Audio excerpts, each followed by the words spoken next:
Assalamualaikum warahmatullahi wabarakatuh. Selamat pagi teman-teman mahasiswa. Gimana kabarnya hari ini? Saya harap semuanya dalam keadaan sehat walafiat ya, sehingga pada kesempatan kali ini nanti kalian bisa mengamati dan menyimak video materi pembelajaran kita pada pertemuan yang kedua kali ini.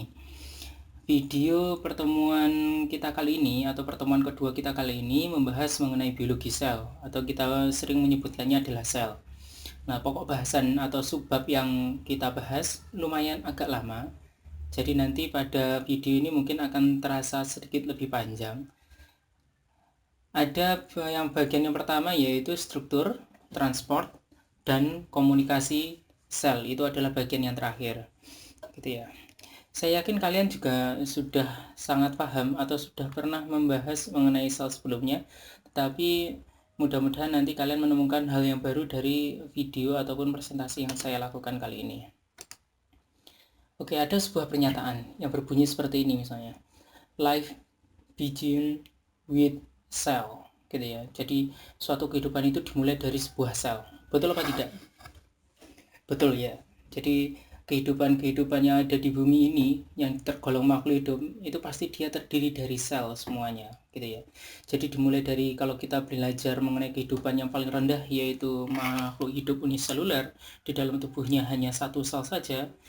Berarti dalam tubuhnya itu satu sel itu. Berarti kehidupannya ya diperankan oleh satu sel itu, gitu ya. Ataupun manusia itu juga diperankan pertama kali oleh sel. Kalian bisa lihat gambarnya ini. Nah, kehidupan manusia atau kehidupan makhluk hidup yang berkembang biak secara seksual itu dimulai dari sel, gitu ya. Ada sel telur maupun sperma yang memulai sebuah kehidupan. Sel telur sama sperma mengalami fertilisasi yang selanjutnya dia akan berkembang dari satu sel yaitu zigot berkembang menjadi jutaan sel yang membentuk tubuh kita, gitu ya. Jadi kehidupan itu pasti dimulai dari sel, kehidupan yang ada di bumi itu. Oke, sekarang kita bahas sedikit yang ini, yang pengertian tentang sel.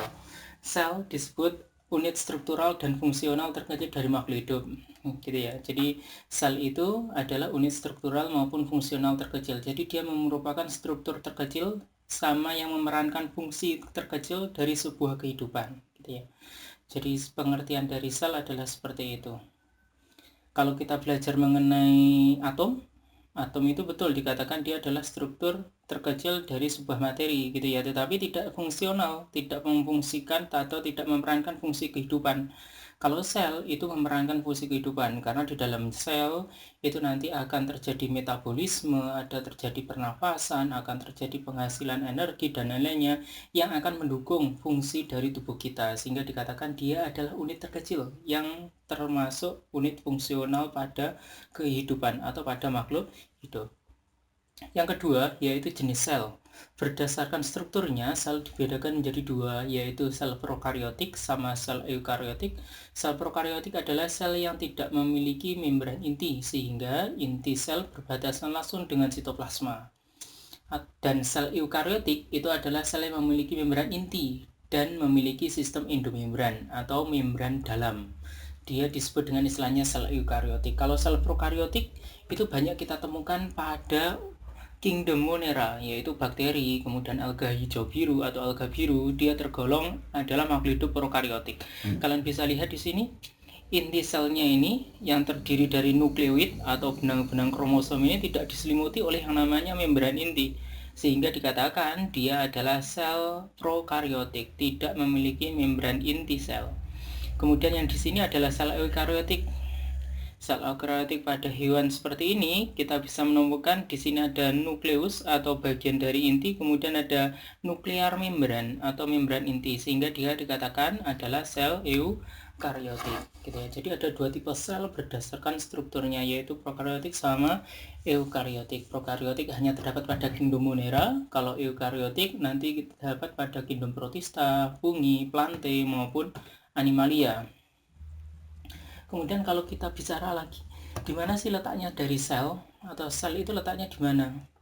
Kalau sel itu dikatakan penyusun dari tubuh manusia, berarti sel itu terdapat pada hampir sebagian besar bagian dari tubuh manusia.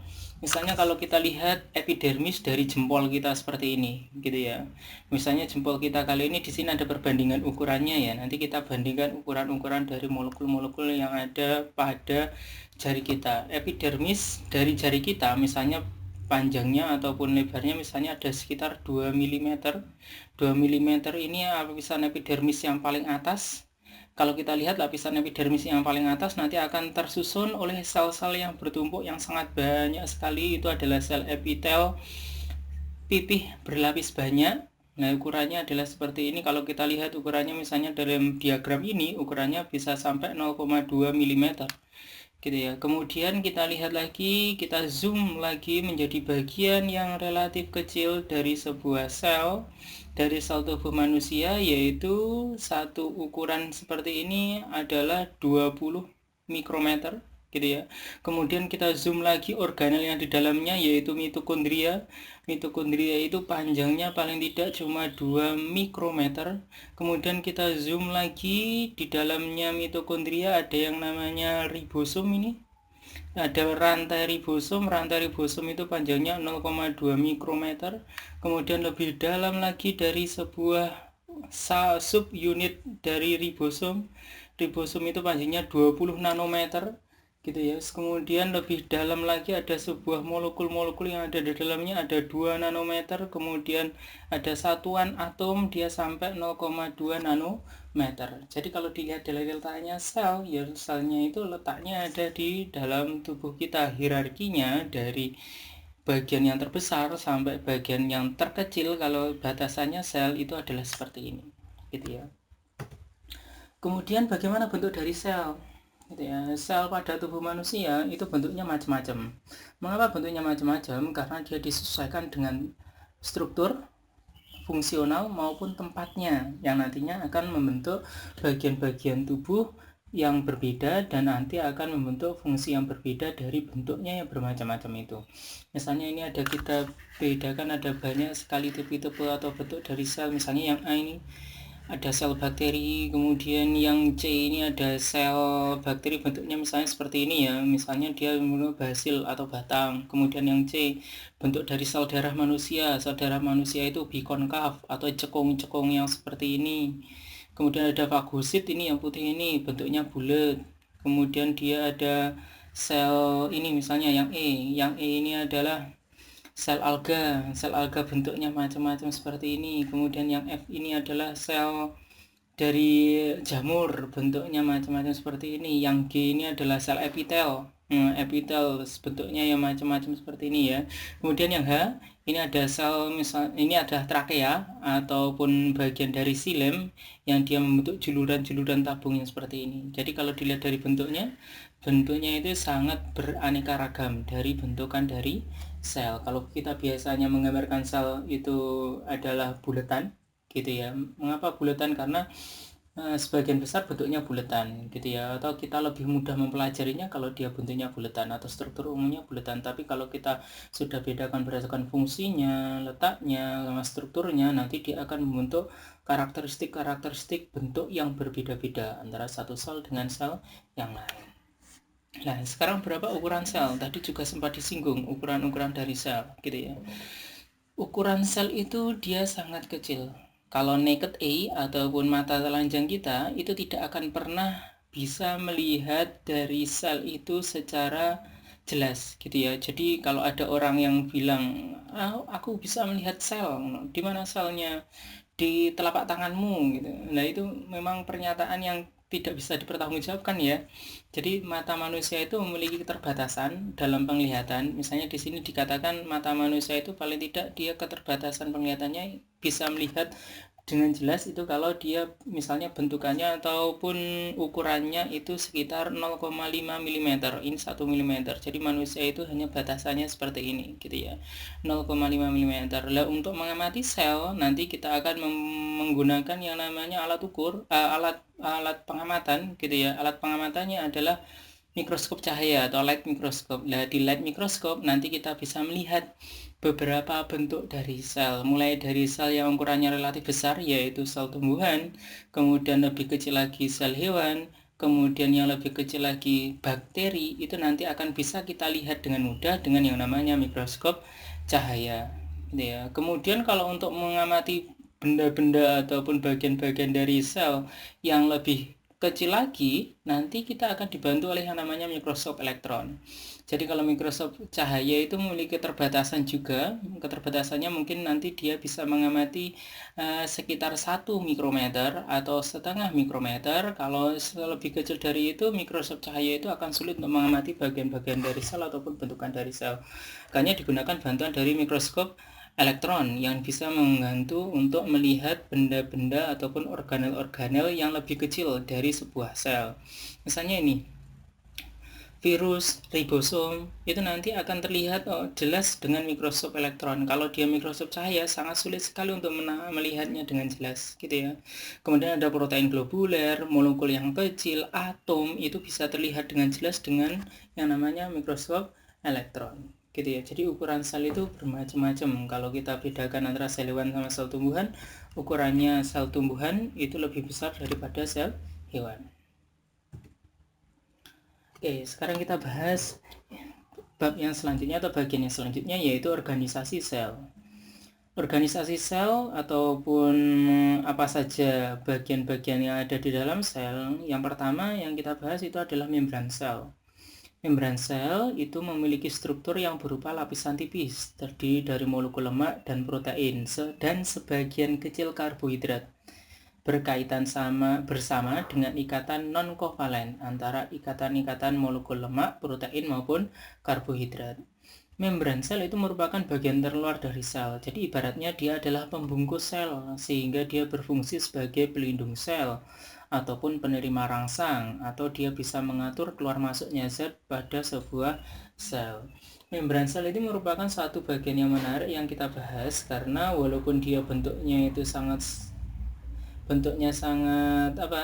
kompleks, dia bisa memerankan fungsi yang kompleks juga, gitu ya, yang fungsinya yang sangat unik, yang akan menarik kalau kita bahas lebih dalam, gitu ya. Nah, kalau kita lihat bagian dari membran sel, ini adalah bagian penampakan dari mikroskop elektron, bagaimana membran sel itu divisualisasikan. Kemudian kalau kita membuat suatu diagram yang lebih mudah untuk menggambarkan, gambar dari membran sel itu seperti ini, gitu ya. Walaupun dia disebut dengan istilah membran tipis, tetapi karakteristik molekul-molekul yang ada di dalamnya itu sangat kompleks, gitu ya. Dia terdiri dari lipid molekul atau molekul lemak, ada protein molekul, kemudian ada karbohidrat yang belum tergambarkan pada diagram ini. Kalau kita lihat secara 2 dimensi, bentuknya ya seperti ini ya. Dari molekul dari sebuah membran sel. Struktur dari membran sel sering dikatakan dengan istilah lipid bilayer, gitu ya. Mengapa lipid bilayer? Karena dia merupakan bagian yang memiliki lipid atau lemak bilayer, 2 layer atau 2 bagian atau 2 lapis, gitu ya. Ada lapis yang atas, ada juga lapis yang bawah dari sebuah membran sel.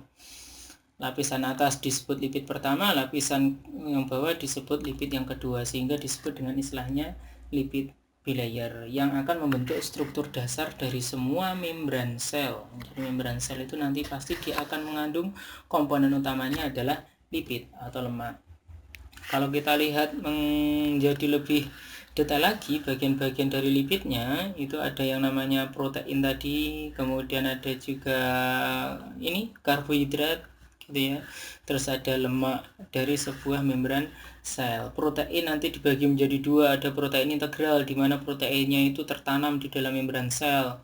Ada protein perifer atau protein ekstrinsik, dia hanya menempel saja pada permukaan dalam maupun permukaan luar dari sebuah membran sel.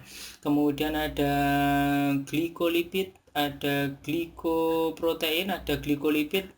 Ini glikoproteinnya ini nunjuknya kurang begitu tepat ya. Glikoprotein itu berarti yang ini sebenarnya, yang hijau-hijau ini, karena dia adalah molekul karbohidrat atau glukosa yang menempel pada protein sehingga disebut glikoprotein. Dia nempel pada lipid sehingga disebut dengan istilahnya glikolipid. Selain itu ada juga kolesterol. Kolesterol itu merupakan salah satu jenis lemak juga yang menyusun dari membran sel. Dia akan membentuk struktur sel yang lebih rigid atau lebih kaku dengan adanya kolesterol. Jadi kolesterol itu dibutuhkan ya oleh tubuh. Jadi kalau ada yang bilang kalau kita nggak butuh kolesterol, itu salah. Kolesterol yang berlebih itu yang membahayakan, tetapi kolesterol yang secara alami seimbang dan menjadi asupan makanan kita itu akan dimanfaatkan tubuh untuk membentuk struktur membran sel yang lebih rigid atau lebih kaku. Ya, itu struktur dari membran sel yang sangat kompleks yang menjadikan perannya sebagai pembungkus sel, pelindung sel, maupun yang mengatur keluar masuknya zat di dalam sel. Nah, kalau kita bedakan atau kita bahas lagi lebih dalam mengenai struktur dari lipid itu biasa kita bagi menjadi bagian kepala maupun bagian ekor.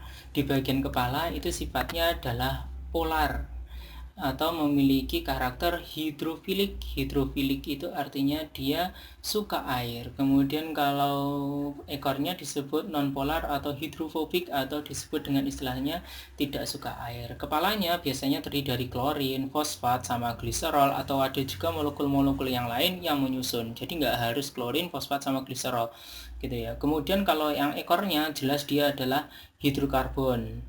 Jadi dia merupakan bagian dari ikatan hidrokarbon atau CH2 yang sangat banyak seperti ini. Gitu ya. Itu adalah struktur dari sebuah lipid atau struktur dari lemak yang memerankan fungsi sebagai penyusun utama dari sebuah membran sel. Oke, sekarang kita masuk ke organel sel. Organel sel di sini nanti kalian bisa membahas atau membaca lagi pada handout yang sudah saya berikan di e-learning. Jadi nggak akan kita bahas secara rinci ya, karena saya yakin kalian pernah mempelajari sebelumnya. Jadi nanti silakan kalian baca handout dari organel-organel sel ini pada lampiran yang sudah saya berikan pada e-learning.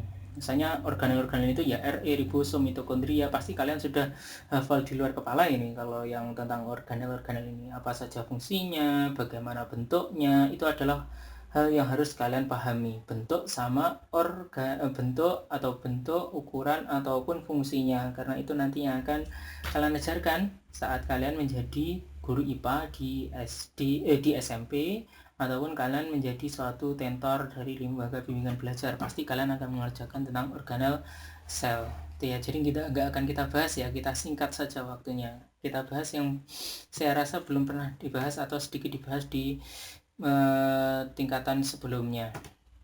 Oke, sekarang komponen kimia sel. Sel itu merupakan bagian dari makhluk hidup. Di dalamnya itu pasti nanti ada komponen-komponen kimia yang mendukung kerja dari sebuah sel. Elemen utama sebuah sel adalah protoplasma. Protoplasma itu disebut dengan istilahnya isinya sel. Baik itu organel, baik itu cairan, itu disebut dengan istilahnya protoplasma. Kalau kita sering menyebut sitoplasma itu hanya menggambarkan cairannya saja. Tetapi kalau kita sudah menyebutkan protoplasma, berarti di dalamnya ada sitoplasma berserta organel yang berenang-renang di dalam sitoplasma, sehingga dikatakan dia adalah protoplasma. Protoplasma pada semua sel terdiri dari dua komponen utama, yaitu organik maupun anorganik. Komponen anorganik biasanya adalah air, garam-garam mineral, gas oksigen, karbon dioksida, nitrogen, amonia. Sedangkan komponen organik terdiri atas karbohidrat, lipid atau lemak, protein, dan beberapa komponen spesifik seperti enzim, vitamin, sama hormon. Jadi di dalamnya nanti akan ada komponen-komponen organik maupun anorganik di sini yang digunakan untuk membantu metabolisme dari sebuah sel. Kalau kita bandingkan isinya di dalam sebuah sel, misalnya air itu menyumbang 70% gitu ya, 70% berat dari sebuah sel. Isinya adalah banyu gitu ya. Kemudian number of type H molecule, jadi tipe watt airnya ya H2O, jadi tipenya cuma satu, yaitu H2 H2O gitu ya. Jadi kalau kita ibaratkan sel itu, kalau kita analogikan dalam kehidupan sehari-hari, itu layaknya sebuah balon udara yang kita isi air. Jadi bentuknya ya kayak gitu ya, ataupun strukturnya mendekati struktur yang seperti itu. Bahan di dalamnya banyu atau di dalamnya air, kemudian ada membran yang membungkusnya, yaitu adalah, kalau di balon adalah karet balonnya itu tadi yang berfungsi sebagai membran. 70% dia adalah air. Kemudian ada ion anorganik, itu ada 1%.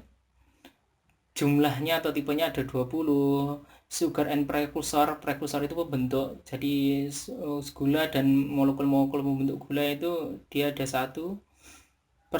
Kemudian jenisnya ada 250 tipe gula maupun prekursor gulanya, sampai nanti ada molekul-molekul protein, nukleot asid, asam nukleat ataupun DNA RNA, ada polisakarida, itu menyumbang 26%. Jadi setelah protein, setelah air, yang paling banyak itu adalah makromolekul, ada 26%. Jadi ada protein, ada polisakarida, ada juga asam nukleat. Nah, jenisnya sangat banyak, ini mendekati 3000 jenis dari tiap molekul protein, asam nukleat maupun polisakarida. Jadi itu adalah molekul-molekul, khususnya adalah penyusun yang sudah diteliti, itu adalah penyusun dari sel bakteri. Jadi ada banyak sekali molekul-molekul yang ada di dalamnya. Jenisnya ada macam-macam, sangat bermacam-macam. Oke. Sekarang kita bahas yang selanjutnya, yaitu transport zat pada sel, gitu ya. Apakah sel mengatur keluar masuknya zat dari dan ke dalam sel? Kira-kira jawabannya gimana?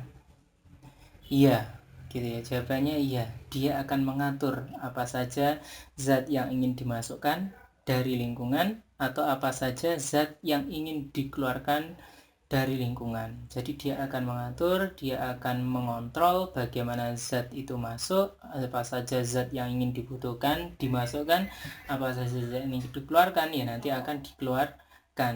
Dan siapa yang mengatur? Yang mengatur adalah membran sel. Jadi dia pelaku utamanya adalah membran sel, tetapi nanti yang memerintahkan macam-macam. Tapi pelaku utamanya itu adalah membran sel. Jadi membran sel, kalau kita lihat ilustrasi seperti ini, ilustrasi seperti ini misalnya adalah pengiriman barang bahan atau bahan-bahan, donor kompartemen ataupun donor molekul-molekul yang dari satu sel ke sel yang lain.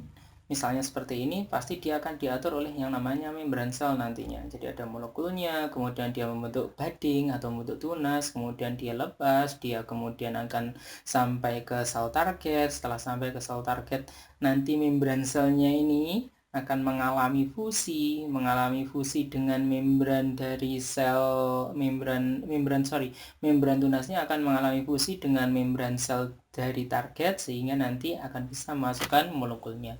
Jadi selalu akan terjadi transport sel zat pada sel. Nah, kalau kita bedakan prinsip transfer pada membran, ya, khususnya adalah membran plasma, itu nanti akan diperankan oleh membran sel, gitu ya.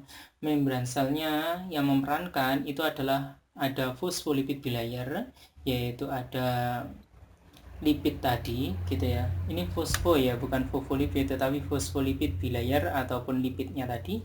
Kemudian ada juga protein transmembran. Jadi diatur oleh dua bagian dari membran sel yang utama, yaitu lemak dan protein. Karbohidrat tidak melakukannya, gitu ya. Mengatur ada dua molekul ini. Kalau dia fosfolipid bilayer, dia dapat ditembus molekul hidrofobik dan non-polar berukuran kecil atau polar tidak bermuatan, gitu ya. Jadi ditembus molekul hidrofobik dan non-polar berukuran kecil atau polar yang tidak bermuatan. Dia tidak bisa ditembus oleh molekul yang bermuatan ion. Jadi kalau molekul-molekul kecil nanti bisa masuk dengan mudah pada fosfolipid bilayer, khususnya adalah bagiannya molekul hidrofobik. Kalau hidrofilik jelas dia sangat sulit untuk masuknya, karena yang disyaratkan adalah hidrofobik. Kalau dia molekul ion, dia tidak akan bisa masuk walaupun kecil, gitu ya. Jadi bagaimana kalau molekul-molekul ion itu bisa masuk ke dalam sel, dibutuhkan sel, maka dia akan melewati yang namanya protein. Jadi ion tidak bisa masuk melalui fosfolipid bilayer, tetapi dia akan masuk melalui protein transmembran. Protein transmembran nanti bisa memindahkan ion anorganik ataupun bermuatan dan makromolekul organik yang larut di dalam air. Nanti dia bisa dimasukkan atau masuknya lewat protein transmembran. Oke, kalau transport molekul yang melintasi membran secara umum nanti bisa kita bedakan. Ada transfer molekul yang ukurannya kecil, bisa secara transfer pasif, bisa secara transfer aktif. Transfer pasif itu bisa difusi sama osmosis. Difusi itu bisa difusi sederhana ataupun difusi terfasilitasi. Difusi terfasilitasi nanti akan dibantu oleh yang namanya transporter sama channel. Transporter sama channel ini adalah suatu molekul protein. Kemudian kalau transfer aktif bisa dengan pompa ATPase ataupun bisa dengan yang namanya co-transport. Itu kalau transfer aktif. Untuk lebih jelasnya, mari kita lihat slide yang selanjutnya. Transfer aktif masih membedakan transfer aktif maupun transfer pasif. Transfer pasif itu terjadi karena perbedaan gradien konsentrasi. Dia akan bergerak dari konsentrasi tinggi ke konsentrasi yang rendah. Dapat terjadi secara difusi tersederhana, difusi terfasilitasi, maupun osmosis seperti yang saya sebutkan tadi. Kalau transfer aktif, dia memerlukan energi metabolik atau ATP. Kalau yang transfer pasif di sini tidak membutuhkan ATP, gitu ya. Karena ATP-nya dibutuhkan untuk memompa larutan melawan gradien konsentrasi. Jadi cirinya dia butuh ATP. Di transfer aktif, transfer pasif tidak butuh ATP. ATP digunakan untuk memompa larutan melawan gradien konsentrasi. Transfer aktif selalu diperantai oleh yang namanya transporter. Nah, ini gambarnya ya, biar lebih jelas bagaimana transfer itu terjadi, gitu ya. Transfer pasif bisa dengan yang namanya difusi sederhana atau simple diffusion. Jadi molekul kecil langsung masuk melalui yang namanya monophospholipid bilayer atau lipid bilayernya. Misalnya ini menggambarkan gradien konsentrasinya dari konsentrasi yang tinggi ke konsentrasi yang rendah, maka akan terjadi perpindahan molekul terlarut masuk ke dalam sel. Bisa dengan simple difusi yang sederhana, yaitu molekulnya masuk langsung melalui phospholipid bilayer, ataupun dia bisa dengan yang namanya transfer pasif yang terfasilitasi atau difusi terfasilitasi, yaitu bisa dengan channel, protein channel, atau bisa dengan yang namanya transporter. Kalau protein channel itu dia layaknya pintu gerbang, gitu ya. Jadi ada yang namanya pintu gerbang, tetapi ini pintu gerbangnya tidak dikunci, gitu ya. Jadi nanti dia akan bebas masuk ke dalam ataupun keluar dari sebuah sel dengan menggunakan pintu gerbang tanpa kunci, yaitu protein channel. Kalau dia adalah transporter, di transporter ini adalah pintu gerbang. Saya menyebutnya adalah pintu gerbang yang berkunci, gitu ya. Mengapa? Karena harus ada kecocokan dulu dari molekulnya terikat pada salah satu bagian dari transporternya, baru transporternya bisa membuka, gitu ya. Jadi dia terikat dulu dengan transporter, baru transporternya dia bisa membuka, mengizinkan dia masuk atau tidak. Jadi ini pintu gerbang yang ada kuncinya. Begitupun untuk transfer aktif. Kalau transfer aktif ada bagian di sini digambarkan membutuhkan energi. Kalau seharusnya dia gradien konsentrasinya dari konsentrasi tinggi ke konsentrasi rendah, kalau dia transfer aktif bisa dari konsentrasi rendah keluar ke konsentrasi yang tinggi. Kalau kita lihat pada bagannya seperti ini, ya, itu bagan dari sebuah transfer aktif maupun transfer pasif. Nah, sekarang perbedaan antara transporter sama channel. Apa bedanya ini ya? Tadi sudah saya sebutkan. Transporter itu terikat pada molekul yang akan ditransportasikan, dan molekul yang dibawa akan mengalami perubahan konformasi sehingga molekul dapat menembus membran. Tadi dia bisa terikat dulu, kemudian setelah terikat baru dia bisa membuka. Kalau yang ini membuka membentuk pori sebagai lewatnya jalur spesifik ion anorganik maupun bermuatan. Jadi dia langsung saja pori-porinya terbuka seperti pintu gerbang yang terbuka yang mengizinkan yang ingin masuk ya masuk. Kalau yang di sini di channel itu yang masuk adalah ion anorganik maupun bermuatan, langsung bisa masuk kalau dia adalah channel, gitu ya. Jadi transfer pada membran itu bisa dengan cara yang macam-macam. transfer pasif, transfer aktif, dia akan macam jenisnya. Oke, sekarang difusi. Kita bahas difusi. Difusi adalah gerak partikel dari konsentrasi tinggi ke konsentrasi yang rendah secara menyeluruh hingga tercapai keadaan seimbang dan terjadi secara spontan, gitu ya. Difusi adalah gerak partikel dari konsentrasi tinggi ke konsentrasi yang rendah. Partikel berbagai zat bebas berdifusi satu sama yang lainnya. Difusi dapat dilakukan secara bebas oleh zat terlarut. Difusi continues until all molecules are evenly spaced. Jadi dia difusi itu akan terus berlangsung sampai semua molekul are evenly spaced, artinya tersebar rata gitu ya, ataupun terjadi kesetimbangan, equilibrium, terjadi kesetimbangan cairan pada sebuah wadah.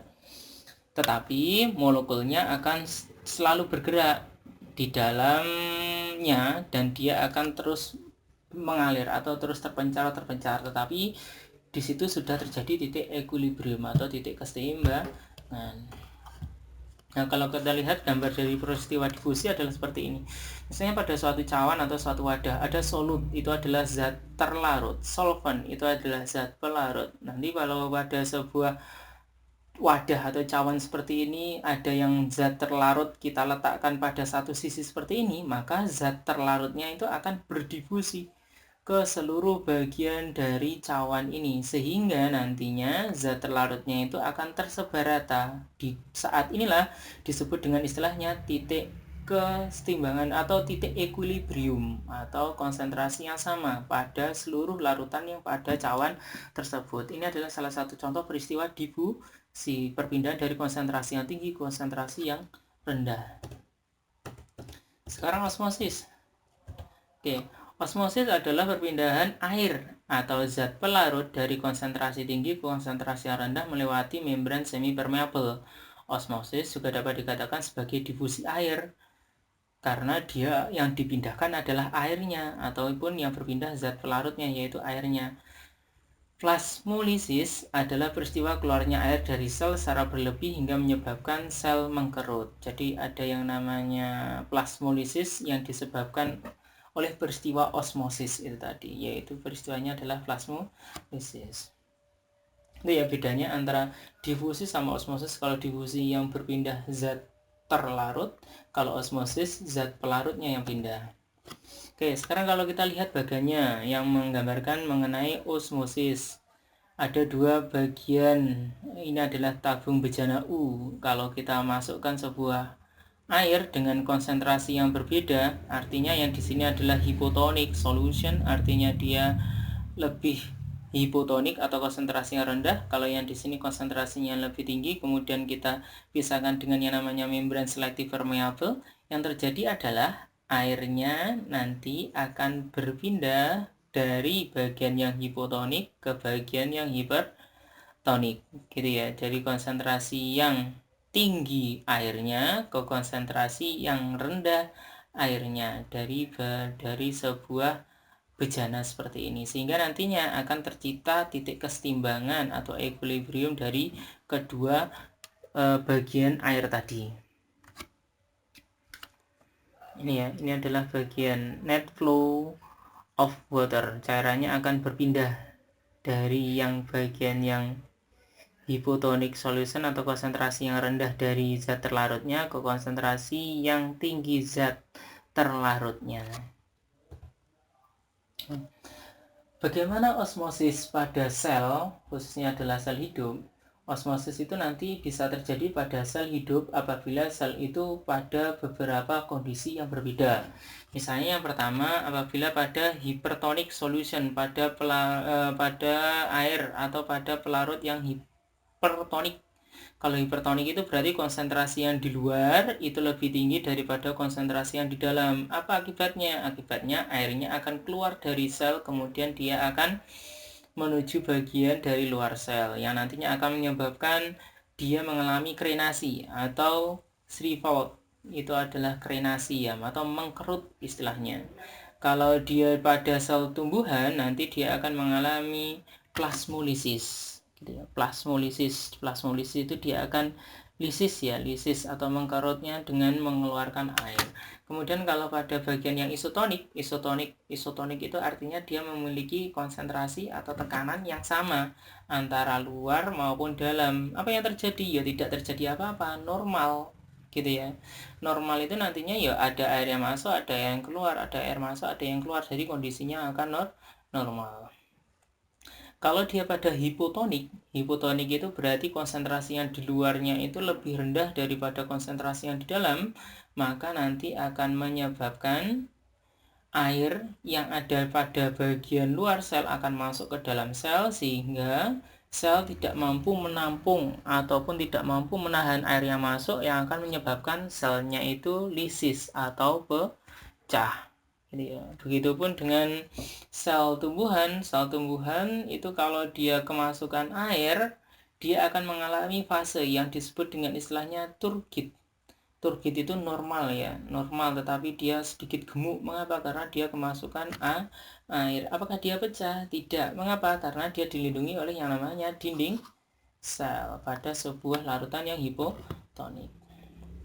Itu ya, itu untuk difusi osmosis dan teman-temannya yang tergolong transfer pasif. Sekarang kita masuk ke transfer aktif. Transfer aktif itu ada yang namanya pompa ATPase, kemudian ada juga co-transport. Tetapi nanti kita nggak membahas lebih dalam mengenai bagian-bagiannya ini ya. Nanti kamu cukup tahu aja bahwa ada pompa ATP. Pompa ATPase itu artinya dia akan memompa ATP yang digunakan untuk memasukkan maupun mengeluarkan, maupun dia akan terjadi secara co-transport. Ada pompa ATP itu ada tipe P, tipe F, tipe AB, C, uniport, simport sama antiport itu merupakan bagian dari co-transport. Nah, sekarang kita lihat bagian-bagiannya. Bagian-bagiannya adalah seperti ini. Kalau kita lihat tipe pompa ATPase disebut P-type itu karena bentukannya seperti ini. Kemudian nanti bisa kalian baca ya. Bisa F-type, F-type-nya adalah seperti ini. Kemudian ada ABC-type ataupun ABC transporter, itu nanti bentukannya adalah seperti ini yang nantinya akan memerankan fungsi sebagai transport aktif. Kemudian ada co-transport. Co-transport itu ada uniport. Uniport itu perpindahan molekul tunggal. Kemudian ada simport, itu perpindahan molekul berpasangan atau ganda yang satu arah. Kalau dari luar dua-duanya berarti dia masuk ke dalam dua-duanya. Kalau yang antiport dia ada yang satu yang masuk, ada satu yang ke luar, yang termasuk jenis dari transfer aktif. Kemudian ada juga bagian yang lain dari sebuah transportasi sel, yaitu ada yang namanya endositosis maupun exositosis gitu ya. Exositosis, selama exositosis, vesicle menyatu dengan membran plasma untuk sekresi. Beberapa sel dikhususkan untuk memproduksi dan melepaskan molekul tertentu. Contohnya termasuk pelepasan enzim pencernaan dari pankreas atau sekresi hormon insulin sebagai respon terhadap peningkatan kadar glukosa darah. Jadi, itu exositosis. Exositosis berarti disebut dengan istilahnya pengeluarannya seperti apa? Nah, pengeluarannya seperti ini gitu ya. Jadi ada suatu molekul, misalnya bisa enzim kah ataupun hormon kah, yang dia dibungkus oleh yang namanya vesicle seperti ini. Kemudian vesicle-nya ini akan bergerak ke pinggir sampai nantinya dia akan menempel atau mengalami fusi atau penyatuan dari membran vesicle ke membran sel. Mengapa bisa menyatu? Karena penyusunnya sama, yaitu lipid bilayer, sehingga nanti dia akan menyatu membentuk bentukannya seperti ini atau fusi, yang nantinya setelah fusi dia akan bisa membuka vesicle-nya yang menyebabkan molekulnya ataupun enzimnya terkeluarkan dari sel. Itu disebut dengan istilahnya exositosis. Sedangkan kalau endositosis itu adalah proses mengambil zat dengan cara menginvaginasi sebagian membran plasma dan membentuk vesicle di sekitar zat. Jadi dia akan mengalami invaginasi. Invaginasi itu artinya pelekukan, gitu ya. Dari membran plasma, kemudian membentuk vesicle. Vesicle-nya nanti akan ada di sekitar sel. Endositosis itu dibagi menjadi fagositosis. Kalau dia partikelnya besar, kita sering menyebutnya adalah proses memakan. Pinositosis, kalau dia adalah partikelnya kecil, kita sebutnya adalah meminum. Kemudian ada endositosis yang dimediasi oleh reseptor. Jadi harus ada reseptor dulu baru terjadi endositosis. Itu disebut dengan istilahnya endositosis tipe yang 3, yaitu endositosis yang dimediasi reseptor. reseptor, yaitu partikel-partikel spesifik. Gambarannya seperti ini ya. Kalau dia adalah endositosis, tergolong fagositosis ya, fagositosis. Ada molekul besar, dia mendekati sel membran selnya mengalami invaginasi atau pelekukan. Setelah itu akan terjadi fusi dari membran selnya yang akan membentuk vesicle atau vacuole atau vakuola gitu ya. Nah, kalau kita lihat pada bentukan yang amoeba ataupun paramecium, atau dia terbentuknya vakuolanya terbentuknya seperti ini gitu ya. Vakuolanya terbentuknya seperti ini. Jadi ada lekukan-lekukan seperti ini, nanti dia akan memulai untuk membentuk yang namanya vakuola. Kemudian ini ada yang namanya pinositosis, meminum, partikel-partikelnya kecil tetapi jumlahnya banyak. Nanti dia bisa mendekati sel, kemudian dia bisa melakukan langkah-langkah yang seperti fagositosis tadi. Kalau kita lihat bentukannya seperti ini ya. Jadi memang terjadi pelekukan. Kalau kita lihat pada suatu sel, ukurannya skalanya segini adalah 0,5 mikrometer, dilihat pakai mikroskop elektron, nanti bentukannya seperti ini. Dia mengalami cekukan-cekukan seperti ini. Kalau dia partikelnya kecil disebut dengan istilahnya pinositosis. Kemudian ada endositosis yang dimediasi reseptor. Jadi ada reseptor-reseptor khusus yang mengetahui ataupun sebagai tempat menempel solutnya atau zat larutnya, baru setelah itu akan terbentuk vesicle atau coated vesicle atau vesicle yang dia diselimuti oleh bagian-bagian tertentu karena dia memiliki protein reseptor yang dimediasi oleh reseptor. Kalau digambarkan, ini ada gambarnya yang ini ya. Ini adalah rangsangannya, kemudian di sini ada reseptornya, ada titik-titik kecilnya seperti ini yang nantinya dia bisa membentuk suatu cekungan atau vesicle pada sebuah sel. Itu ya, itu untuk endositosis. Oke. Setelah kita mempelajari sel itu bisa melakukan macam-macam transport seperti itu, sekarang kita lihat coba prinsip transport membran dalam kehidupan sehari-hari. Transport membran misalnya yang pertama saat menyeduh teh, saat membuat teh, ini teh ya, ini ya, kesalahan spelling tadi ya ngetiknya. Membuat teh dengan menggunakan teh celup dapat mengilustrasikan bagaimana molekul teh berpindah dari konsentrasi yang tinggi, yaitu ada celupnya, ke konsentrasi yang rendah atau airnya. Saya rasa kalian pernah ya, atau tiap hari mungkin mengamati atau secara tidak langsung melihat saat membuat teh, ada partikel-partikel tehnya yang keluar dari celupnya itu, kemudian dia menyebar atau spread out ke seluruh air yang ada di dalam gelas. Nah, itu adalah peristiwa dari sebuah transport membran. Ayo tebak peristiwa apa itu? Peristiwa apa? Diffusi. Kemudian kalau merendam potongan kentang dengan air, misalnya ketika merendam kentang di air selama 2 jam lebih, akan kita lihat yang akan kita dapatkan kentang yang bertambah besar atau bertambah tebal. Misalnya kalau misalnya ingin membuat kering kentang, misalnya kita potong kentangnya, kemudian kita rendam, nanti kentangnya akan terasa lebih besar. Mengapa? Karena ada air yang masuk ke dalam sel gitu ya. Mengapa airnya masuk ke dalam sel? Karena konsentrasi air di luar lebih rendah daripada konsentrasi yang ada di dalam, sehingga nanti airnya akan masuk ke dalam potongan kentang yang akan menyebabkan kentangnya bertambah besar. Oke, itu tentang transport sel. Sekarang bagian yang terakhir, yaitu komunikasi sel. Jadi apakah sel melakukan komunikasi dengan sel yang lain? Ya enggak? Sel itu komunikasi enggak? Atau ngomong-ngomongan enggak? Ataupun toel-toelan, jawil-jawilan enggak dengan sel yang lain? Gitu ya. Jawabannya gimana? Ya, gitu ya. Jadi sel itu melakukan komunikasi dari satu sel ke sel yang lain. Dari kapan? Dari banyak ya. Dari misalnya kalau misalnya pada organisme ataupun ada keadaan tertentu pada lingkungan sel, maka sel itu bisa memberitahukan keadaan itu kepada sel yang lain. Itu artinya adalah komunikasi sel. Tapi komunikasinya dengan apa? Tentu bukan dengan menggunakan alat indera seperti kita ya, ada hidung, telinga, dan lain-lainnya yang bisa menjadi pembantu komunikasi pada kita, tetapi kalau sel dia akan membutuhkan molekul-molekul yang sederhana yang bisa menjadi perantara ataupun bisa menjadi kode-kode untuk sel yang lain, gitu ya. Jadi komunikasi sel itu bisa menyebabkan apa? Bisa menyebabkan selnya itu bertahan, bisa menyebabkan selnya itu tumbuh ataupun membelah, bisa menyebabkan selnya itu berdiferensiasi, atau bisa juga menyebabkan sel itu mati dari sebuah komunikasi dari luar sel yang masuk ke dalam sel. Misalnya nih, komunikasi pada berbagai organisme sel, gitu ya, pada berbagai organisme, misalnya organisme uniselular.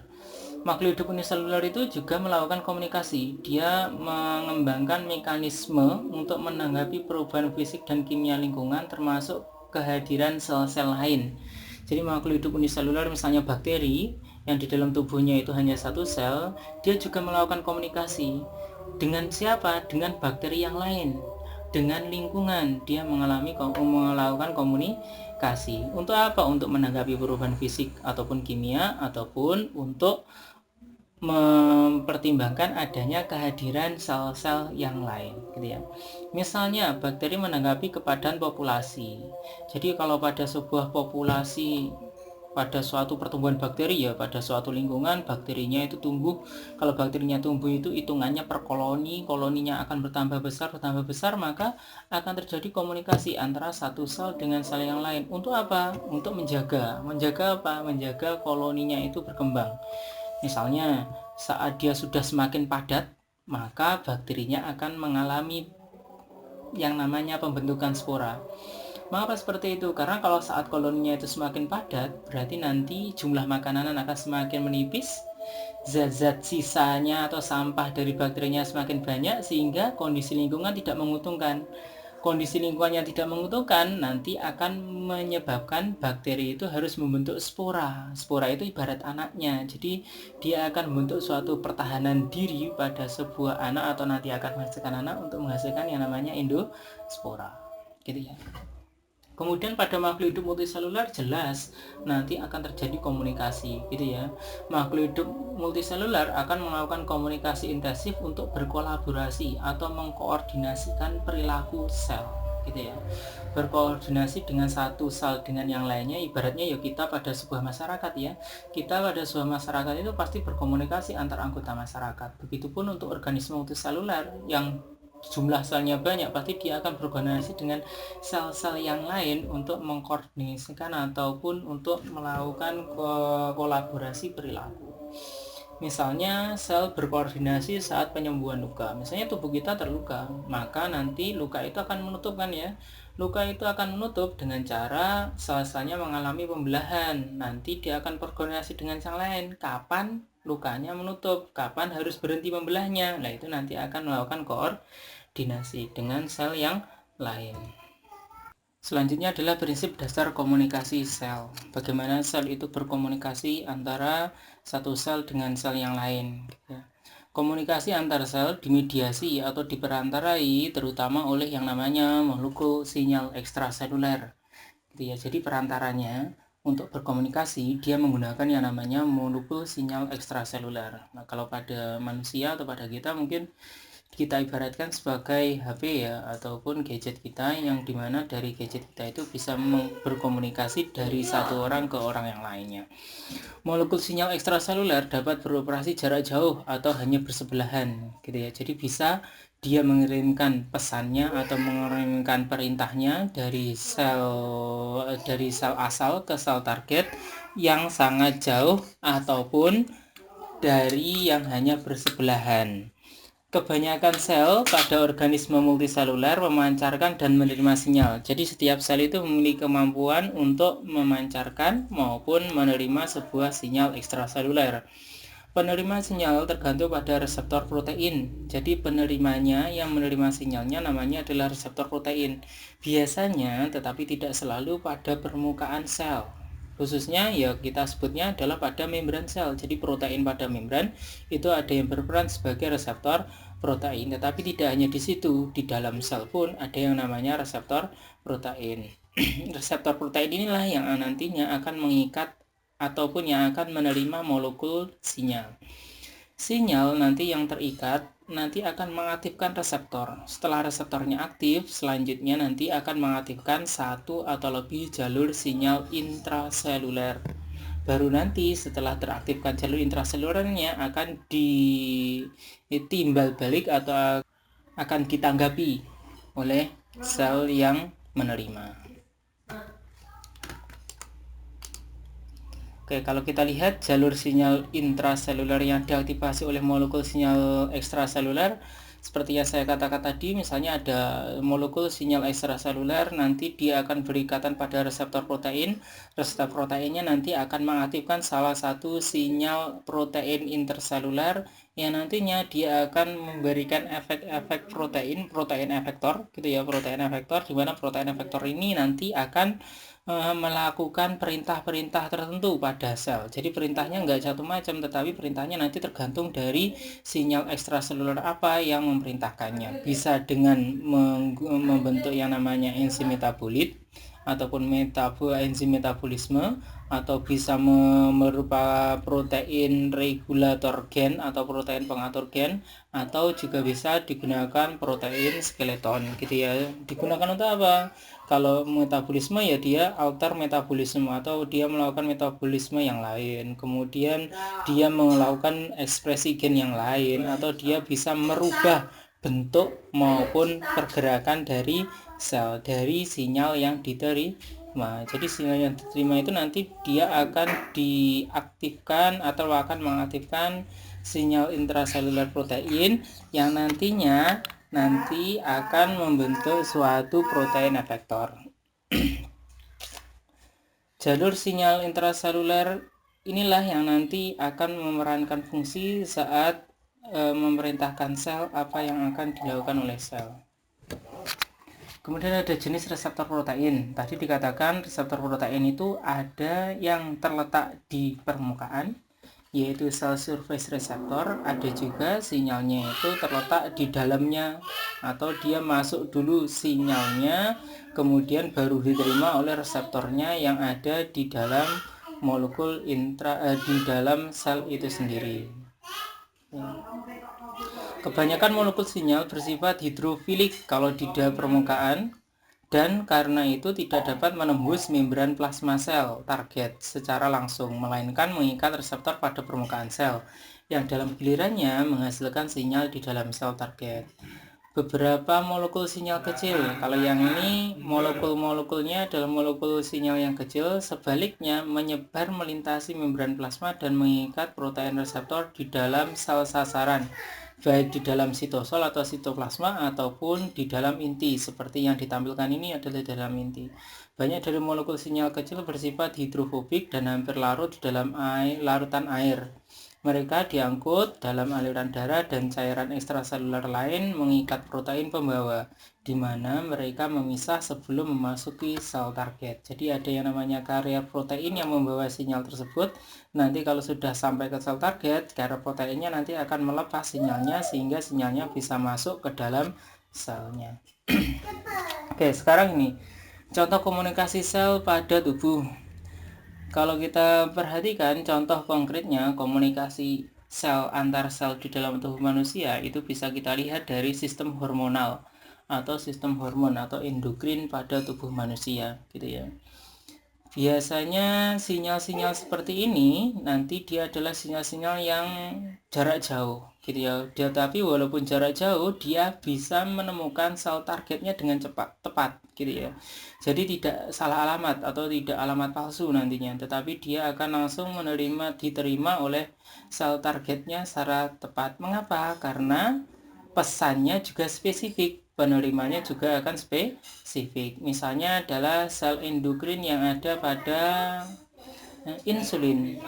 Insulin nanti yang ada pada pankreas, insulin dihasilkan. Nah, insulin itu nanti dia akan terikat oleh siapa? Dia akan terikat oleh yang namanya molekul-molekul yang memiliki glukosa yang banyak. Nah, itu adalah contoh dari sel target dari sebuah hormon insulin. Jadi sel-sel endokrin atau yang menghasilkan hormon seperti ini akan spesifik. Misalnya kalau bulat ini diibaratkan ini bulat, ini segi 6, ini kotak. Yang nantinya penerimanya harus ataupun sel targetnya juga spesifik. Dia memiliki reseptor yang hanya mampu menerima sinyal yang bulat.